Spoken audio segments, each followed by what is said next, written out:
A paz do Senhor, meus queridos. Gratidão a Deus por mais esta oportunidade, ao pastor da igreja pela confiança e a este ministério pela confiança. Sempre bom estar na presença de Deus, junto com a minha igreja. Que Deus abençoe. Vamos ao livro de Atos. Texto escolhido pela esta igreja para falar sobre o extraordinário. E sem dúvida alguma eu posso dizer que eu estou tendo um mês de março extraordinário. E é muito bom poder, nesta última semana, falar sobre um homem que, na minha humilde visão, é também um homem extraordinário. E eu quero falar um pouquinho com a igreja sobre Paulo, esse homem extraordinário. Vamos lá para o livro de Atos 16. A partir do 22. Vamos fazer uma leitura até o 34, um pouquinho extensa. Do 22, ok? Levantou-se a multidão unida contra eles, e os pretores, rasgando-lhes as vestes, mandaram açoitá-los com varas.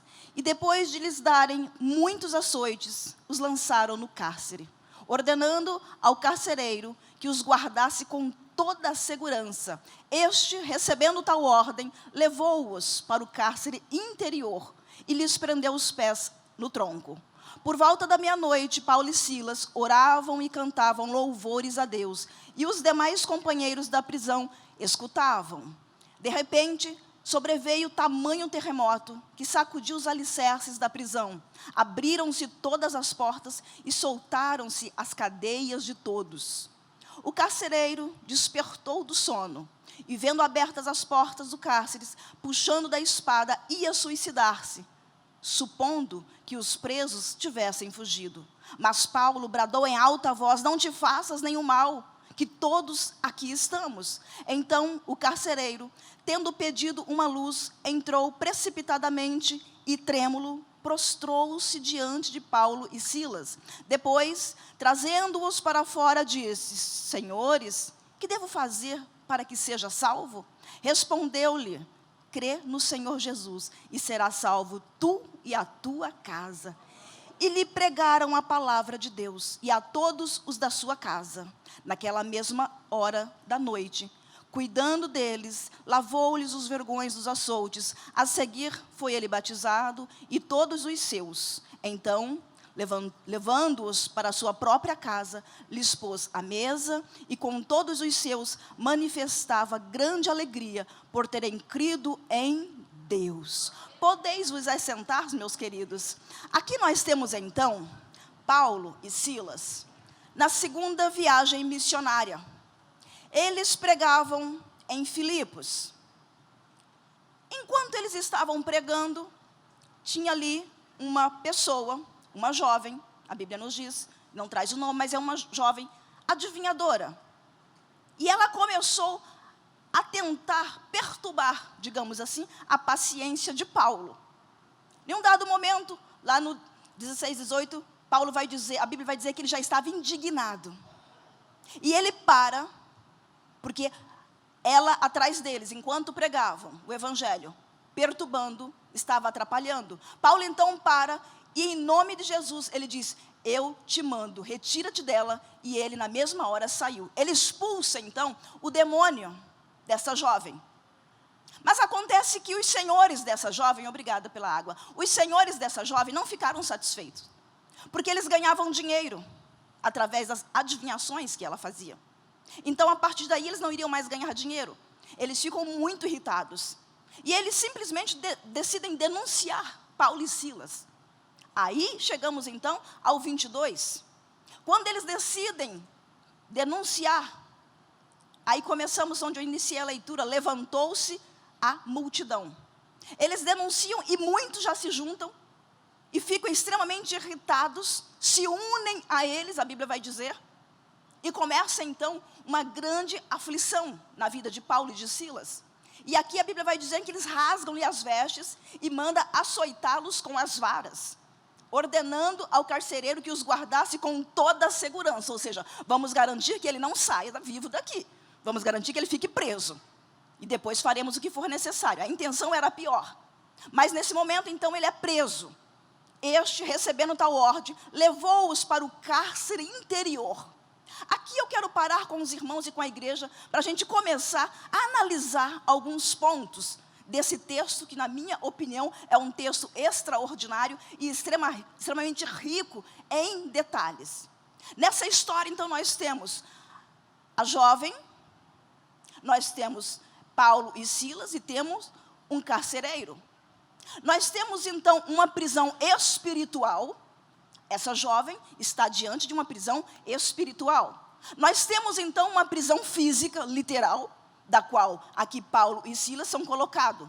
E temos a terceira figura, que tem, então, uma prisão da alma, que é o carcereiro. Então, vamos analisando e pensando, nessa noite, sobre a nossa alma. Aquilo que nós guardamos, aquilo que nós deixamos, de algum modo, evidenciar. Nessas três prisões, da alma, espiritual e física, nós vemos a mesma atitude. A atitude de Deus, que entra e desfaz toda a obra que não pertence a Ele, e essa atitude traz liberdade e felicidade. Então, a jovem é liberta. Deus liberta qualquer pessoa dessa doença espiritual, da malignidade. A doença espiritual pode sim abrir uma brecha para um caminho de doenças da alma. Mas você veja que nós não podemos brincar, então, com a nossa vida espiritual. É preciso que a gente esteja firmado em Cristo, para que a gente tenha também uma vida saudável emocionalmente. Essa jovem é liberta. Só que, em decorrência da liberdade dela, vem o peso sobre a vida de Paulo, que a partir daqui, então, ele vai ser preso, e não apenas na cadeia. Quando nós olhamos o texto, vai dizer, levou-os para o cárcere interior. Então, tem a cadeia, ele é levado para lá. Mas dentro da cadeia, tem um outro recinto, que é o cárcere interior. Por baixo dessa prisão, ali em Filipos, passa dejetos da cidade. Já começa a entender que é um lugar horrível. Paulo não foi apenas colocado nessa prisão, ele foi colocado dentro de uma prisão que está dentro da outra prisão. Neste ambiente do qual ele foi colocado não tem janelinhas. Uma porta se fecha, escuridão total. Mau cheiro. Não satisfeito, ele simplesmente vai colocar os pés dele num tronco. Olhando, você mantenha a sua Bíblia aberta, levou-os para o cárcere interior e lhes prendeu os pés no tronco. Então ele está imobilizado, num ambiente mal cheiroso, num ambiente escuro e fechado. Aqui nós podemos entender que Paulo tinha tudo para dizer, para mim basta. Eu não preciso disso. Porque por muito menos, às vezes a gente quer desistir de algumas questões, não é? E aqui a gente vê ele no fundo do poço, no cárcere interior. Mas quando eu leio esse cárcere interior, me vem à mente também a alma, o interior da nossa alma. Me vem à mente que às vezes nós estamos na nossa casa, no nosso apartamento, mas no apartamento de baixo, digamos assim, pode ter alguém com uma doença na alma e nós não estamos observando. Ele é jogado ali dentro, a porta se fecha, não tem mais nada de interessante para fazer com essa vida. Será que nós estamos deixando de olhar para o que está ao nosso interior? Para a nossa alma, para a nossa família? Indo um pouco além, esse cárcere interior pode nos revelar isso.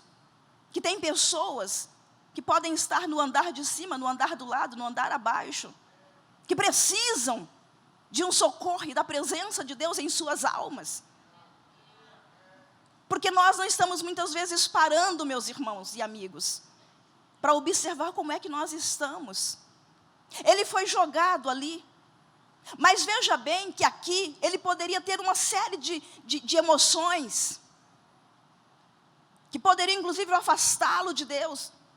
Digamos que eles tivessem todos os motivos aqui, para estarem estressados, desesperados, para estarem angustiados.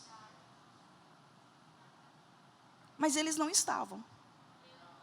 Paulo e Silas tinham motivos para estar angustiados, com aquela sensação de abandono. E a angústia, o estresse tem tomado conta de muitas pessoas e muitas famílias. E aí podemos incluir crianças, adolescentes, adultos e idosos. Todos nós podemos passar por um dia de estresse, de desespero, de angústia. Aqui está um dado interessante, porque o que faz a diferença na vida de Paulo e Silas, jogado nesse cárcere interior, é justamente a conduta que ele vai ter. Eles estão no sofrimento, mas a questão não é apenas o sofrimento, é como eu me comporto dentro do sofrimento.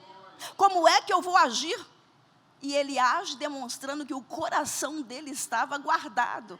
Ele está preso, ele está no cárcere interior, mas a alma dele está em liberdade.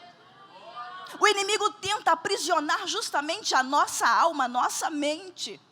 Mas estar em Cristo é justamente ter a liberdade. Algumas pessoas inclusive tentam, porque a própria alma já está presa, aprisionar a alma do outro. E aqui nós temos um carcereiro com muita vontade de desempenhar o seu papel. Resolve a questão. Na mente dele, no papel dele, ok, está resolvido, eu aprisionei. Eu quero dizer para você que o inimigo pode até pensar que está te aprisionando, mas em Cristo nós temos liberdade. Não tem prisão, não tem correntes que nos aprisione, que feche os nossos lábios. Aqui nós começamos a entender alguns pontos. O corpo dele está no cárcere, na prisão, mas essa alma está em liberdade. E ele não se fixa na dor. Veja que a gente tem que tomar cuidado com a nossa mente. Para onde que ela está levando os nossos pensamentos, as nossas emoções e sentimentos? Aqui ele está aproveitando o momento, porque a partir daqui a gente vai ver que eles começam a cantar, louvar e adorar a Deus. Por muito menos a gente deixa de cantar e de adorar, porque entramos num sofrimento. Entramos nos sintomas de dizer para o outro, olha, eu sou um coitado mesmo, ora por mim, eu preciso de socorro. Paulo entra na cadeia, mas ele entra, eu imagino, de cabeça levantada. Ele está numa prisão, mas ele está com a mente diferenciada ali dentro. Mas eu, chegando nesse ponto, comecei a me lembrar de uma outra pessoa, que também eu considero extraordinário, e que em alguns momentos da trajetória dele, ele também esteve em prisão. Ele esteve dentro de uma caverna. Vá lá para o Salmo 142, vamos ver Davi. Quando Davi entra numa caverna, você vai observar que ele age diferente de Paulo. Ambos têm a Cristo, ambos têm Deus em suas vidas. Eu quero chamar a sua atenção pelo fato de que cada um de nós vamos ter reações diferentes uns dos outros. E nós temos que respeitar o sentimento do outro. Porque o modo como eu vejo um quadro não é o mesmo modo como você vai ver o mesmo quadro. Porque eu vou ver o quadro partindo do que eu tenho na minha alma, da minha história, daquilo que eu carrego dentro das minhas emoções, do meu pensamento. Você vai ver o mesmo quadro baseado em tudo aquilo que você tem de história, de vida. É quando você olha e a pessoa olha e você diz, mas eu não estou vendo o que você está vendo. Então nós temos aqui Davi, também numa prisão. Mas veja que são situações diferentes. E quando você olha o Salmo 142, lá no 7, Davi está fugindo de quem? De Saul. Ele esconde-se dentro de uma caverna. E ele vinha de lutas, de cansaço, de estresse. E nessa fuga, chega esse momento em que eu meio que vejo ele dizendo, olha, cansei. Eu não aguento mais. Tem dias que a gente amanhece assim, não é? Cansados, esgotados, estressados. Porque não temos uma solução para a questão. Davi, então, olha para a situação adiante dele. Para esse homem tão poderoso que é Saul. E ele tem uma opção. E ele vai buscar a Deus. Porque aqui já não é apenas uma prisão, como Paulo estava. A prisão agora é da alma, porque a alma dele entra em angústia.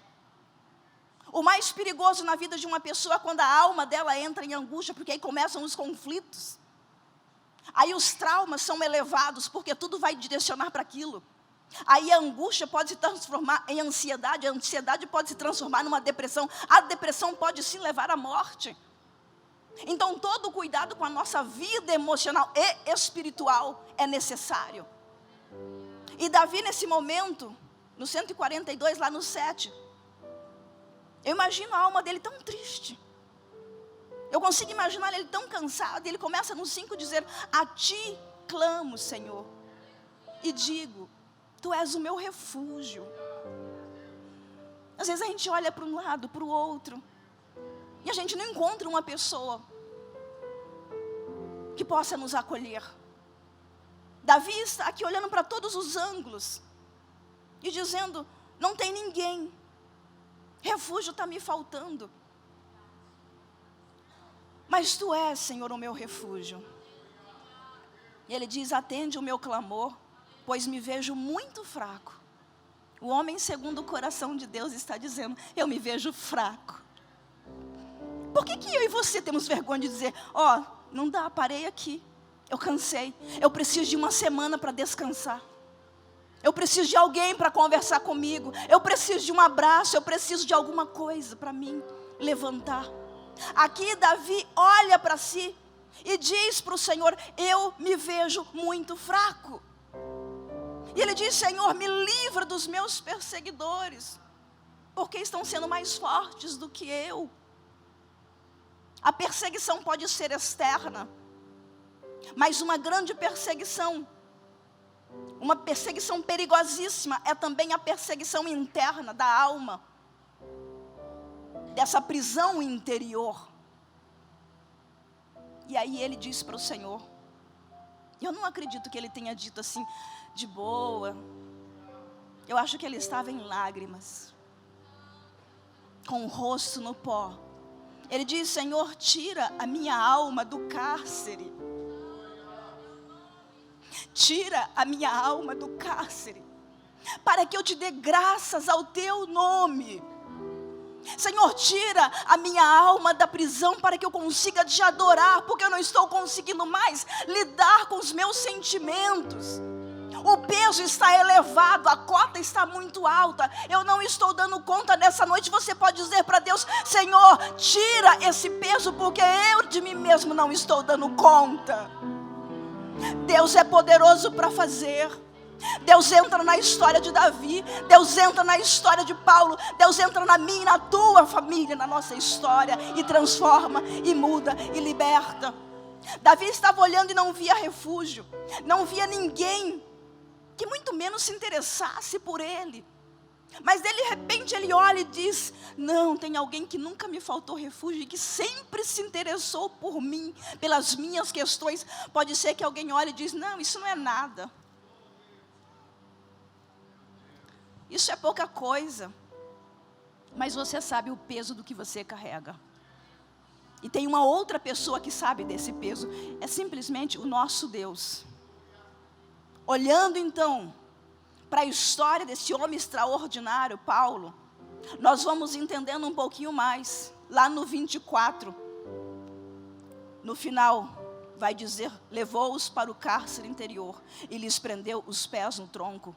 Por volta da meia-noite, Paulo e Silas oravam e cantavam louvores a Deus. Mas espera aí, uma prisão com mau cheiro, onde não tem a luz do sol, injustamente preso, porque ele era cidadão romano.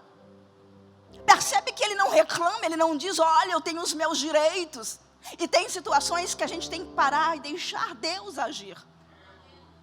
Com a nossa alma não é diferente, não adianta você entrar no embate. Aqui ele se cala. E eu vejo um outro ponto interessante: ele não desperdiça a dor do sofrimento. Ele não se coloca como coitadinho. Ele entra: bom, já estou preso, não tem para onde ir, bora cantar e adorar. Decisão que nós tomamos nos levam adiante. Decisões que nós tomamos podem nos deixar parados. Decisões que nós tomamos podem nos levar para trás. Paulo decide cantar no meio do desespero, da angústia e da tragédia. Eu consigo imaginar a carinha dos outros presos. Gente, não é normal, ele está preso. Tem um tronco segurando o pé. Não era apenas um tronco aqui, paradinho. A maldade era tão grande que o tronco, às vezes, abria as pernas do preso. Para ter desconforto total. E aí ele entra, vai cantar louvores a Deus. Paulo simplesmente não abaixa a cabeça para o sofrimento. Ter saúde emocional, ter saúde na alma, é eu dizer para mim mesma: eu não vou abaixar a cabeça. Eu vou encontrar força em Deus.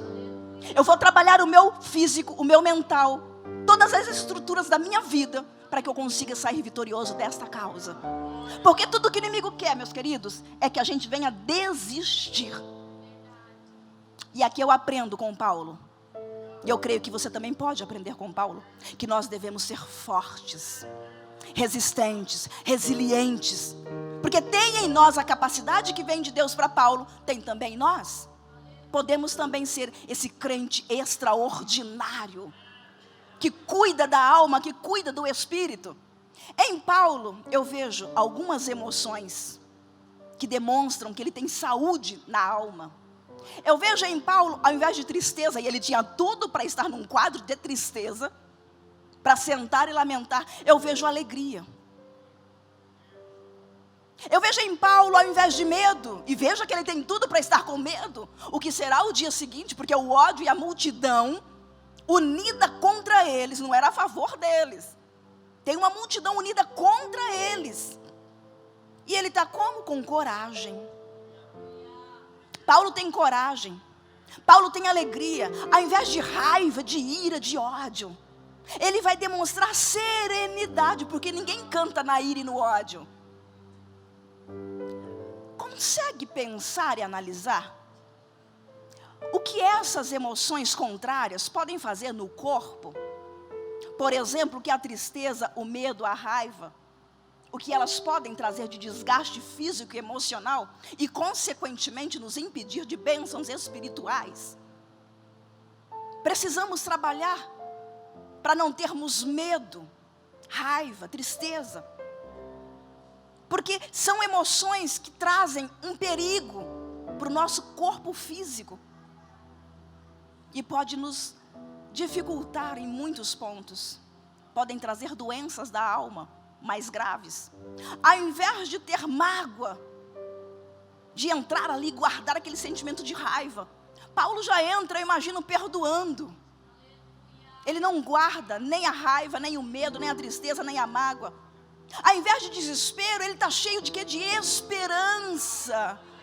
É como se ele estivesse dizendo: eu quero trazer à memória tudo aquilo que me dá esperança. Há dias que as coisas estão difíceis, mas o Senhor está dizendo para você: vá lá e traga à memória tudo aquilo que te dá esperança. Pense em tudo que é bom, agradável, amável. Para onde nós estamos levando a nossa mente? Existe algo chamado viés da negatividade. E nós temos que trabalhar isso dentro da nossa mente, para que a gente consiga retirar daí. Eu posso lhe dizer uma coisa boa. Eu faço um elogio. Você fica feliz na hora. Mas na sequência eu posso lhe dar 10 defeitos. Você pode pegar aquilo e guardar dentro do teu coração. Viés da negatividade é a tendência que tem a mente humana em guardar o que é negativo. Veja que Paulo não trabalha nessa linha. Por isso ele é um homem extraordinário. Eu quero dizer para você, não importa quem disse que você não ia conseguir. Não importa quem disse que você era fraco. Não importa quem disse que você tinha medo, que você ia ter algo machucando para sempre. O Senhor está aqui para nos dizer: você pode. Porque eu venci lá na cruz por mim e por você. Para que você fosse resgatado. Então nós já fomos resgatados. Não precisamos do desespero, da mágoa. Precisamos da esperança. Precisamos de uma vida espiritual que vai nos fortalecer as emoções. Aí vai envolver tantos pontos: a oração, a comunhão, a vida afastada do pecado. Porque tudo isso gera bem-estar na alma e traz a saúde às emoções também. Ter saúde emocional, então, é ser fortalecido por Cristo, mas é também escolher que caminho eu quero seguir. Eu quero convidar você a escolher o caminho do perdão, a escolher o caminho da coragem, a escolher o caminho da alegria, a escolher o caminho da serenidade. Mas Paulo continua preso, está esquecendo não, né? Vamos caminhar um pouquinho então? No 26 vai dizer: de repente, sempre tem um de repente na vida do crente, né? Foi cantado aqui de forma maravilhosa, aquilo que parecia impossível, aquilo que parecia não ter saída, ele entra justamente naquilo que parece impossível. Paulo está dentro da prisão. Aí no 26 a gente vai ver um de repente. De repente sobreveio tamanho terremoto que sacudiu os alicerces da prisão. Abriram-se todas as portas e soltaram as cadeias de todos. Começa um processo de transformação aqui, de algum modo algo vai acontecer. Paulo continua cantando e adorando. Que homem interessante, né? Eu me lembro a primeira vez que eu li sobre Paulo, eu fiquei olhando e falei, gente, isso existe. Que força, que coragem. E aqui está ele, cantando no meio de um terremoto. E veja que a Bíblia vai dizer que os demais presos estão quietinhos, observando. Olhando a história e pesquisando um pouco, eu descubro que esse momento para aqueles presos foi extremamente gostoso. Imagina que eles tiveram um show particular ali. Aquela cadeia fedida, mal cheirosa, fechada, escura. De repente tem um som de uma música, de uma adoração. A vida de Paulo começa a transformar a vida de outras pessoas. Eu quero que você observe que a tua vida pode transformar a vida de outras pessoas. Tanto a dor quanto a alegria, tanto a tristeza. Então eu preciso observar se o viés da negatividade está acionado para eu ficar olhando para o que é ruim. Porque pode ser que tenha alguém do meu lado observando também o que é ruim. E eu e você não fomos chamados para prejudicar ninguém. Nem literalmente, nem emocionalmente. E aqui então Paulo cantando e o terremoto acontecendo. Mas vamos à terceira figura.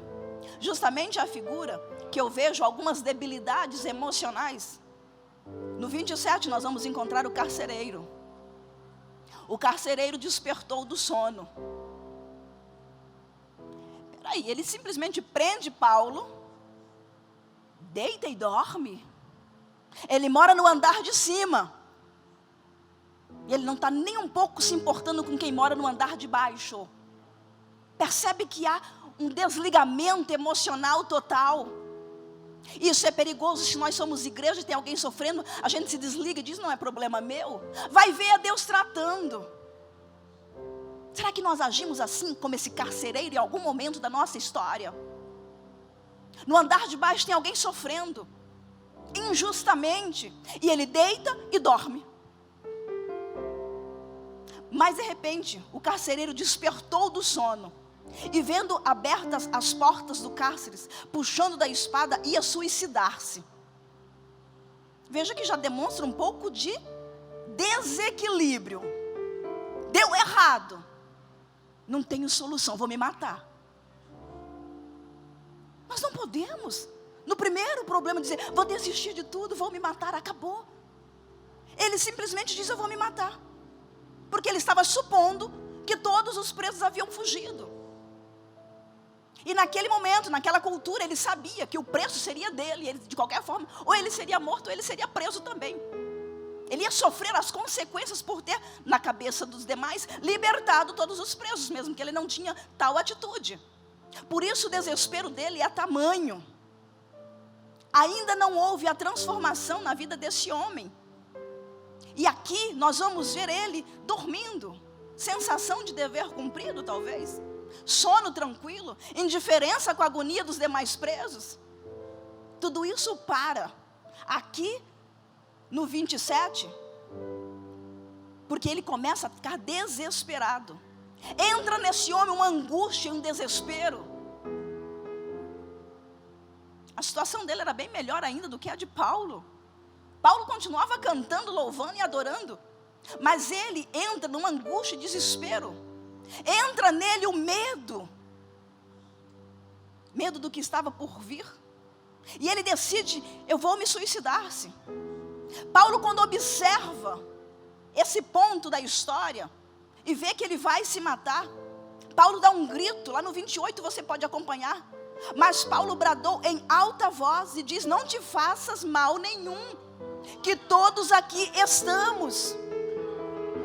Se Paulo não fosse curado das emoções e do espírito, ele ia dizer que se mate. Assim a gente consegue fugir. O que você sente para aquele que te fez mal? Esse negócio incomoda, viu? O que eu sinto quando a pessoa que me fez mal está sofrendo? Aqui Paulo tem a oportunidade de evidenciar se ele tem Deus ou não. Porque o carcereiro agora está em grande sofrimento, está em medo, está em agonia, está em desespero, está em angústia. Ele não está mais no sono profundo, tranquilo. Agora seria a hora de Paulo dizer, ok. Mas Paulo diz, não faças tal coisa. Só quem é tratado e curado consegue amar aquele que te ofendeu, que te aprisionou, que te açoitou, que te cortou na carne, que te envergonhou diante de todos. E aqui nós estamos vendo esse homem extraordinário dizendo, não faças isso, não se mates por causa de nós, porque nós estamos tão vivos. No 29 vai dizer, então o carcereiro, tendo pedido uma luz, entrou precipitadamente. Consegue imaginar o desespero do carcereiro? Ele pede a alguém uma luz, ele pega lá uma lamparina e ele entra, a Bíblia diz, trêmulo. Ele está morrendo de medo, mas espera aí, esse homem não era o Todo-Poderoso agora há pouco? A nossa força não é de nós, não é da porta da chave que nós temos. A nossa força está em Cristo. O medo entra porque não tem Deus na vida dele. Porque quando Deus está na nossa vida, a gente olha o problema, a gente olha a agonia, a gente olha o desespero e a angústia, e a gente simplesmente continua caminhando. Está dando tudo errado, mas eu vou continuar caminhando, porque eu sei que Deus está retirando aquilo que é impedimento. E a nossa alma vai sendo livre, a nossa alma vai sendo liberta, e portas vão sendo destrancadas. O Senhor não quer a minha e a tua alma na prisão. E aqui está esse homem, com a alma desesperada, com medo. Mas ele começa a tomar uma atitude diferente. Veja que começa então o início de uma transformação da alma desse homem. Ele prostra-se diante de Paulo e Silas, a Bíblia nos diz. Consegue imaginar um soldado romano prostrado diante de um preso? Desonra. E ele simplesmente não se importa com nada disso. Ele se prostra. Depois ele traz-os para fora, diz a Bíblia. E diz, senhores, que devo fazer para que eu seja salvo? Ele já entendeu que tinha algo diferente neste homem. Ele entendeu que tinha algo diferente na história deles. E ele queria para ele algo diferente. Aqui ele entra num processo mental diferenciado do que nós estávamos vendo até então. Ao invés de soberba, ele vai ter humildade. Quem é tratado na alma, quem tem saúde espiritual e emocional, ele não tem soberba, ele tem humildade. Aqui então ele entra na submissão, humildade, submissão. Aquele que ele havia feito o mal, responderam-lhe então, crê no Senhor Jesus e será salvo tu e a tua casa. Paulo está dizendo para ele, crer no Senhor Jesus, e a liberdade será não só para você, mas para a tua casa também. A tua alma será liberta, a tua casa será liberta. E ali estão todos os presos naquela masmorra, em grande desespero, ainda observando o que está acontecendo. Ninguém estava entendendo nada. E Paulo, com toda calma, com toda tranquilidade, sabendo quem era o Deus que estava no controle, prega para ele ali e diz, crê no Senhor e será salvo. O Senhor tem a capacidade de nos tirar da dor, dessa agonia e dessa angústia. E lhe pregaram a palavra de Deus. E olha que lindo essa parte. E todos os da sua casa, não somente o carcereiro, mas todos da casa, ouviram e aceitaram a Cristo. Agora ele já é transformado. Então eu entro num outro ponto de como age um crente que é transformado, que tem saúde espiritual. ele faz uma reparação da situação. Ele vai reparar o mal causado. Naquela mesma hora da noite, ele não esperou para o mês seguinte, ele não esperou para o dia seguinte. Naquela mesma hora da noite, cuidando deles, lavou-lhes os vergões dos açoites. Ele foi transformado. E ele diz: eu te feri, eu te machuquei. Ele retira Paulo e Silas. Ele limpa os vergões e os açoites. Ele dá um banho neles. Ele está fazendo uma reparação. Ele está acolhendo. Por que ele consegue fazer isso? Porque ele já passou pelo novo nascimento. Ele foi transformado. A alma dele já não está em angústia. Deus transforma a nossa alma, a nossa angústia. Aqui ele já não tem angústia e desespero. Entra a fé, a esperança, o amor. Veja que até então ele não estava se importando com o andar de baixo, porque não tem amor. Mas agora ele está transformado. Então ele faz o quê? Naquela mesma noite, cuidando deles. Ele pega para cuidar. Paulo, Silas, vem cá, eu vou cuidar de vocês. Ele retira e leva para o andar de cima. Olha que profundo isso. Sai do andar de baixo, da escuridão. A nossa alma não tem que ficar na escuridão, na prisão. Porque há o andar de cima, há a luz, a alegria. Esse carcereiro então retira eles naquela mesma hora da noite, cuidando deles, lavou-lhe os vergões, os açoites. A seguir ele foi batizado de todos os seus. Ele vai um pouco além do amor, além desse acolhimento que ele passa a fazer. Agora entra então uma comunhão, entra então uma celebração e alegria. E no 34 vai dizer então, levando-os para a sua própria casa. Isso aqui tem um significado profundo. Eu pego aquele que me feriu, eu limpo as feridas dele. Aqui o carcereiro está transformado. E quem está em Cristo, quem vive o Evangelho, não vive em prisão, porque o Evangelho é liberdade. O carcereiro fazia o papel dele, mas quando ele é transformado, esse senso de justiça dele também é transformado. E ele pega Paulo e Silas, leva para a casa dele, para a sua própria casa. Ele vai além, ele demonstra amor, ele demonstra comunhão. Ele coloca a mesa, porque ele se lembra que eles estão com fome. Só quem é curado que pode fazer isso aqui. Eu limpo a sua ferida, eu te ajudo a arrancar a dor, eu levo para minha própria casa, eu coloco a mesa. E com todos os seus manifestava grande alegria por terem crido em Deus. Aqui ele começa a promover a comunhão entre as pessoas. E gente curada não causa divisão, gente curada causa justamente comunhão. Quem é curado cuida da dor de quem está ao lado. Aqui nós vemos então o carcereiro cuidado, transformado, cuidando da dor e das feridas de Paulo. Porque agora ele está no mesmo nível, ele tem o mesmo Deus. Ele torna-se então, a partir desse ponto, um homem extraordinário. Ele aprendeu que por causa de um problema ele não tem que se matar, retirar a própria vida. Porque problemas podem ser administrados. Nós podemos contar para Deus, nós podemos confiar em Deus, nós podemos desenvolver uma vida espiritual fortalecida, e assim termos uma vida emocional fortalecida. Nós podemos ter propósitos de vida, porque Paulo estava cantando, adorando e louvando. Ele tinha Deus, ele tinha uma vida espiritual fortalecida, então ele tinha saúde em suas emoções, mas ele tinha propósito de vida. Victor Franklin mostrou que pessoas no campo de concentração, que tinham propósito de vida, conseguiam sobreviver. Tinham mais chances de sobrevivência do que quem não tinha propósito de vida. Qual é o propósito que eu e você temos?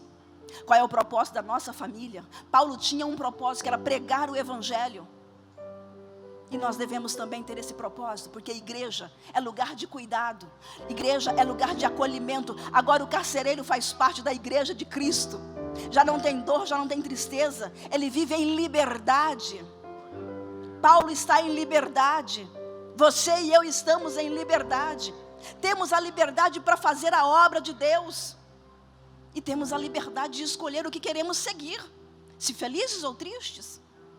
Mas eu quero convidar você a não ficar sozinho no sofrimento, no meio da angústia, no meio dos traumas. Mas teve traição, teve rejeição. Deixa tudo isso para trás. Não vos lembrei das coisas antigas, nos diz o Senhor nessa noite.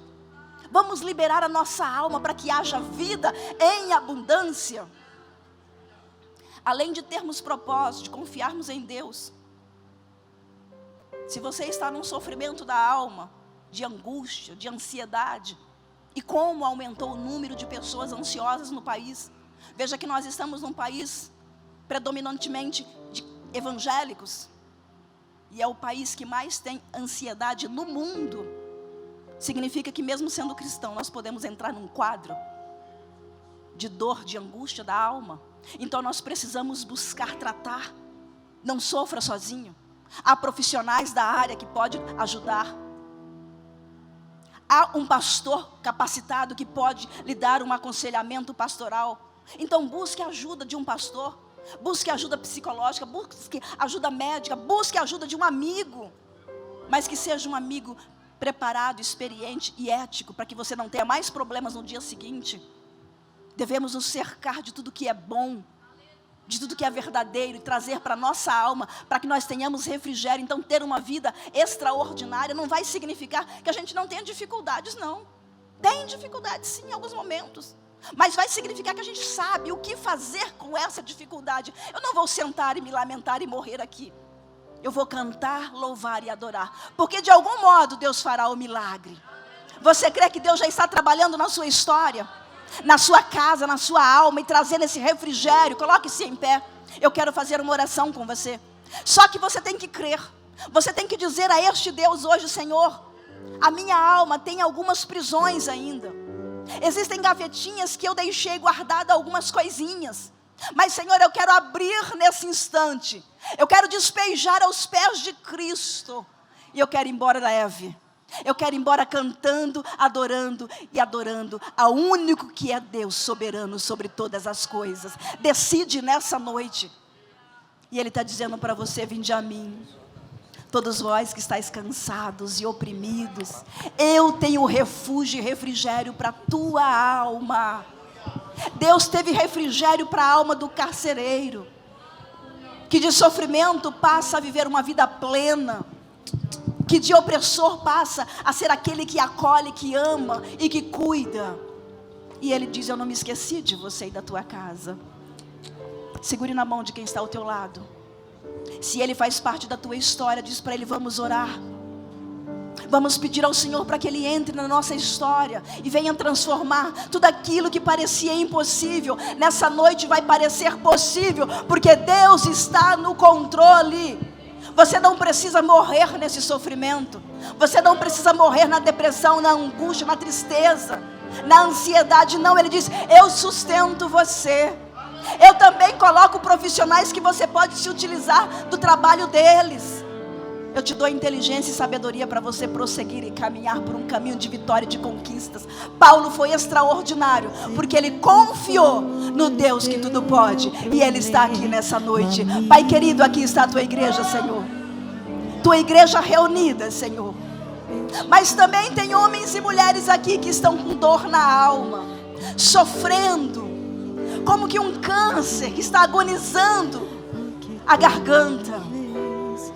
A prisão tem sido forte, a tristeza, a angústia, as noites de insônia, a necessidade e dependência do medicamento. Quanta ansiedade, quanta tristeza, quanta depressão. Mas Senhor, Tu és Deus que entra na vida daquele que não pode e torna possível o impossível. Eu apresento diante de Ti, Senhor, cada alma, cada vida, cada família. Te peço, Pai, entra na história, Pai. Cura a alma, Senhor, cura essa ferida. Que haja liberdade. Que com essa liberdade a gente possa olhar para os andares de baixo. Que com essa liberdade a gente possa olhar para quem está do nosso lado. Que como igreja nós podemos acolher e amar e cuidar. Oh Senhor, desperta nossa mente. para que a gente olhe para os lados, não apenas para o nosso sofrimento, mas para o sofrimento daqueles que estão calados, sofrendo. Naquela prisão havia pessoas caladas. Através do louvor de Paulo, do canto e da adoração, eles foram alcançados. Nos desperta, Senhor, para que nós possamos abrir a boca, te louvar e te adorar, e pregarmos a tua palavra, e que muitos, Senhor, sejam libertos da alma, da angústia e da prisão. Liberta, pois, Pai, a cada um de nós que aqui estamos, e nos dê motivo, Pai, para nos alegrar e para caminharmos cada dia mais felizes, mais fortes, resistentes e confiantes em Ti, em nome de Jesus. Amém. Sai do seu lugar, vai até uma pessoa que você sente que ela precisa de um abraço seu nessa noite. Dê um abraço nela e diga: eu estou junto com você. Você não está sozinho nessa prisão. Será que você está deixando alguém no andar de baixo e está paradinho aí, confortável no seu cantinho? E se amanhã você souber que essa pessoa suicidou-se, que você poderia ter saído do seu lugar e dado um abraço e dito para essa pessoa: eu estou com você em oração. Percebe como é confortável ficarmos parados? E mesmo eu falando isso, tem gente que continua parado me olhando. Que Deus nos desperte para a gente olhar para o lado, para outras famílias, porque a igreja é lugar de acolhimento, é lugar de dizer para aquele que está sofrendo: eu estou com você. A tua história também é a minha história, a tua família também é a minha família, porque nós somos a família de Cristo. Que este culto da família sirva para a gente sair daqui, não só com a nossa bênção, mas levando outras famílias a conquistarem a bênção de Deus, em nome de Jesus. Deus abençoe, meus queridos. Vou parar porque o horário acabou. Deus abençoe.